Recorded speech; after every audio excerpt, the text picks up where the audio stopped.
بسم اللہ الرحمن الرحیم۔ حضرت صلی اللہ علیہ وآلہ وسلم کے عظیم المرتبت خلیفہ راشد فاروق اعظم حضرت عمر بن خطاب رضی اللہ تعالی عنہ کے اوصاف حمیدہ کا تذکرہ۔ امیر المومنین حضرت خلیفۃ المسیح الخامس ایدہ اللہ تعالی بنصر العزیز نے مورخہ 21 مئی 2021 کو مسجد مبارک اسلام آباد ٹلفورڈ UK میں خطبہ جمعہ ارشاد فرمایا، جو مسلم ٹیلی ویژن احمدیہ کے توسط سے پوری دنیا میں نشر کیا گیا۔ جمعے کی اذان دینے کی سعادت صہیب احمد صاحب کے حصے میں آئی۔ تشہد، تعوذ اور سورۃ الفاتحہ کی تلاوت کے بعد حضور انور ایدہ اللہ تعالی بنصر العزیز نے فرمایا، حضرت عمر رضی اللہ تعالیٰ عنہ کا ذکر چل رہا تھا۔ آپ رضی اللہ تعالیٰ عنہ غزوہ بدر سمیت تمام غزوات اور متعدد سرایا میں شریک ہوئے۔ غزوہ بدر میں حضرت عمر رضی اللہ تعالیٰ عنہ، حضرت عبد الرحمن بن عوف رضی اللہ تعالیٰ عنہ اور حضرت ابو بکر رضی اللہ تعالیٰ عنہ ایک اونٹ پر باری باری سوار ہوتے تھے۔ جنگ بدر کے موقع پر رسول اللہ صلی اللہ علیہ وسلم قریش کے تجارتی قافلے کی روک تھام کے لیے نکلے تو راستے میں خبر ملی کہ قریش کا ایک انتہائی تیز رفتار لشکر تجارتی قافلے کو بچانے کے لیے نکل پڑا ہے۔ حضرت صلی اللہ علیہ وآلہ وسلم نے صحابہ کرام کو یہ خبر دی اور مشورہ طلب کیا تو ایک گروہ نے لشکر کو چھوڑنے اور تجارتی قافلے کا قصد کرنے کے حق میں رائے دی۔ یہ مشورہ سن کر حضور صلی اللہ علیہ وسلم کے چہرہ مبارک کا رنگ متغیر ہو گیا۔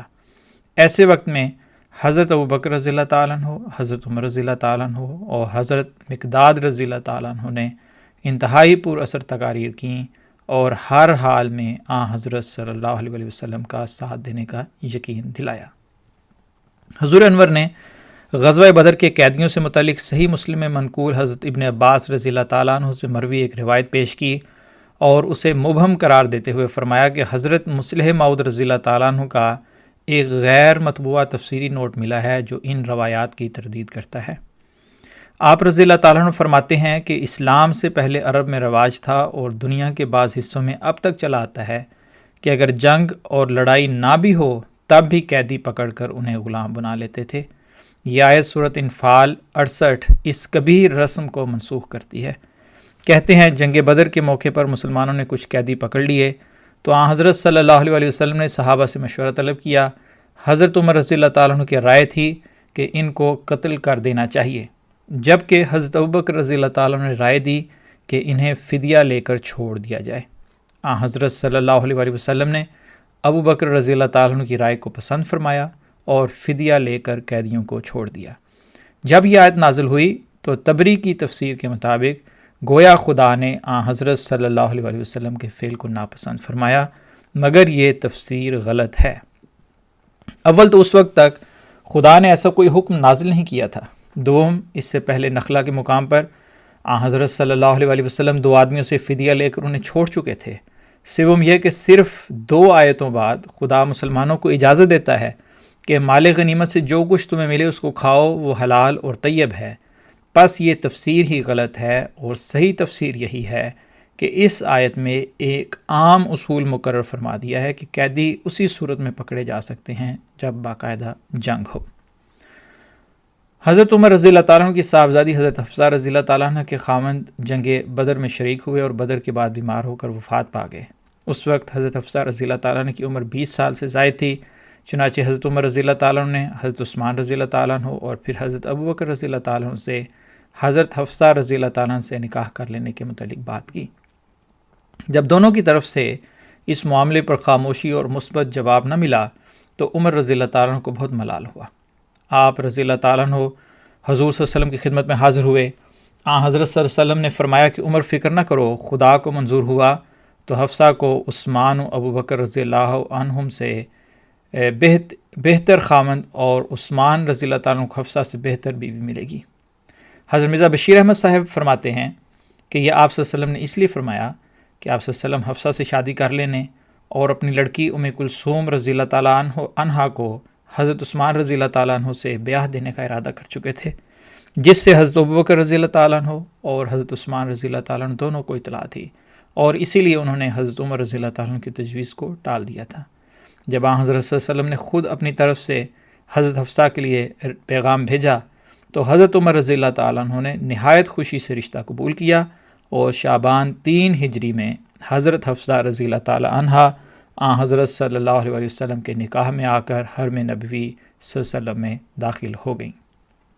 غزوہ احد کے موقع پر جب قریش نے تقریباً چاروں طرف سے شدید حملہ کیا اور مسلمانوں کے علمبردار حضرت مصعب بن عمیر رضی اللہ تعالیٰ عنہ شہید ہوئے، تو چونکہ ان کا ڈیل ڈول حضرت صلی اللہ علیہ وسلم سے ملتا تھا، لہٰذا یہ شور مچ گیا کہ حضرت صلی اللہ علیہ وسلم شہید ہو گئے ہیں۔ اس خبر سے مسلمانوں کے رہے سے اوسان خطا ہو گئے اور ان کی جمعیت بالکل منتشر ہو گئی۔ حضرت مرزا بشیر احمد صاحب رضی اللہ تعالیٰ عنہ فرماتے ہیں کہ اس وقت مسلمان 3 حصوں میں منقسم تھے۔ ایک گروہ جو حضرت صلی اللہ علیہ وسلم کی شہادت کی خبر سن کر بھاگ گیا تھا، مگر یہ سب سے تھوڑا تھا۔ دوسرے وہ جو اس خبر کو سن کر ہمت ہار بیٹھے تھے اور اب لڑنے کو بیکار سمجھتے تھے۔ تیسرا گروہ وہ تھا جو برابر لڑ رہا تھا۔ یہ مسلمانوں کے لیے ایک سخت ابتلا اور امتحان کا وقت تھا۔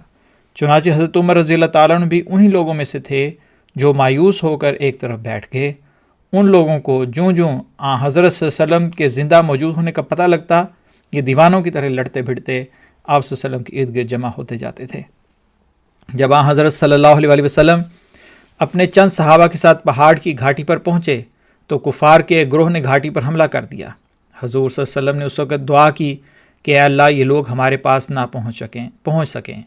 اس پر حضرت عمر رضی اللہ تعالیٰ عنہ نے چند مہاجرین کے ساتھ ان مشرکین کا مقابلہ کیا اور مارتے مارتے ان کو بھگا دیا۔ حضرت مرزا بشیر احمد صاحب رضی اللہ تعالیٰ عنہ لکھتے ہیں کہ ابو سفیان اپنے چند ساتھیوں کے ساتھ اس درے کی طرف بڑھا جہاں مسلمان جمع تھے اور پکار کر بولا کہ مسلمانوں کیا تم میں محمد ہے؟ حضرت صلی اللہ علیہ وسلم نے ارشاد فرمایا کوئی جواب نہ دے۔ پھر اس نے ابو بکر رضی اللہ تعالیٰ عنہ و عمر رضی اللہ تعالیٰ عنہ کا پوچھا، مگر اس پر بھی آپ صلی اللہ علیہ وسلم کے ارشاد کے ماتحت کسی نے جواب نہ دیا، جس پر ابو سفیان نے بلند آواز سے فخر کے لہجے میں کہا کہ یہ سب لوگ مارے گئے ہیں، کیونکہ اگر وہ زندہ ہوتے تو جواب دیتے۔ اس پر حضرت عمر رضی اللہ تعالیٰ عنہ سے رہا نہ گیا اور وہ بے اختیار ہو کر بولے کہ اے عدو اللہ، تو جھوٹ کہتا ہے، ہم سب زندہ ہیں اور خدا ہمارے ہاتھوں سے تمہیں ذلیل کرے گا۔ جب ابو سفیان نے علو حبل یعنی اے حبل تیری شان بلند ہو کا نعرہ لگایا تو حضرت صلی اللہ علیہ وسلم جو اپنے نام پر خاموش رہنے کا حکم دے چکے تھے، اب خدا تعالیٰ کے مقابلے میں بت کا نام آتے ہی بےتاب ہو گئے اور فرمایا تم جواب کیوں نہیں دیتے؟ کہو اللہ اعلی و اجل، یعنی بلندی اور بزرگی صرف اللہ تعالیٰ کو حاصل ہے۔ ابو سفیان نے کہا لنا العزا ولا عزا لکم، ہمارے ساتھ عزا ہے اور تمہارے ساتھ عزا نہیں ہے۔ حضرت صلی اللہ علیہ وسلم نے صحابہ سے فرمایا کہو اللہ مولانا ولا مولا لکم، عزا کیا چیز ہے؟ ہمارے ساتھ اللہ ہمارا مددگار ہے اور تمہارا کوئی مددگار نہیں۔